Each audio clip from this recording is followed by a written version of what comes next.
জনগণের সঙ্গে প্রতারণা করেছেন, রাষ্ট্রের সঙ্গে প্রতারণা করেছেন। সাবেক বিচারপতি খায়রুল হক সাহেব তিনি এই তত্ত্বাবধায়ক সরকারের ব্যাপারে যে রায় দিয়েছিলেন, শর্ট যে রায় দিয়েছিলেন সেটা এবং তার পরবর্তীকালে সেটার যে আপনার পূর্ণাঙ্গ যে রায় মধ্যে আকাশ আর পাতাল তফাৎ ছিল, এবং সেই যে রায়টা তিনি শর্ট দিয়েছিলেন সেটাও আমরা মনে করি যে এই রাষ্ট্রের বিরুদ্ধে গেছে।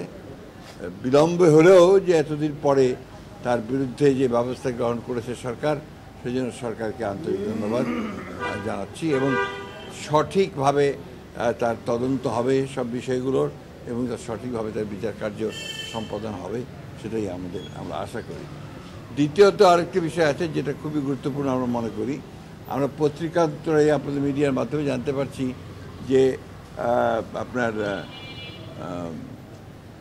শিশু একাডেমির যে ভবনটি রয়েছে আপনার এই কার্জন হলের উল্টো দিকে, আপনার যে হাইকোর্টের পাশে, সেই ভবনটিকে ভেঙে ফেলার জন্য একটা আপনার কথাবার্তা চলছে বা এই ধরনের প্রক্রিয়া গ্রহণ করা হচ্ছে বা একটা প্রস্তাব নেওয়া হয়েছে।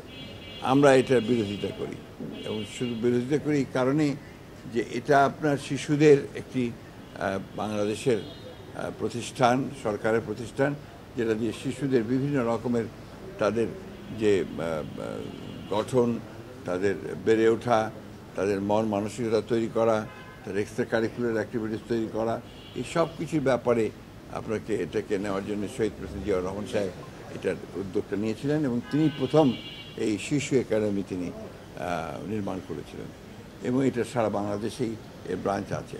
সুতরাং এটাকে ওইখান থেকে সরানোটা আমি মনে করি একেবারেই সঠিক সিদ্ধান্ত হবে না, এবং এই ব্যাপারে আমরা আমাদের খুব স্পষ্ট বক্তব্য যে আমরা চাই না যে শিশু ভবনটি সেই জায়গা থেকে আপনার স্থানান্তরিত করা হোক বা সেটাকে অন্য জায়গায় দেওয়া হোক। এটা আমার মনে হয় যে জাতি গঠনের ব্যাপারে এটা একটা বাধা হয়ে দাঁড়াবে বলে আমরা আশা করি।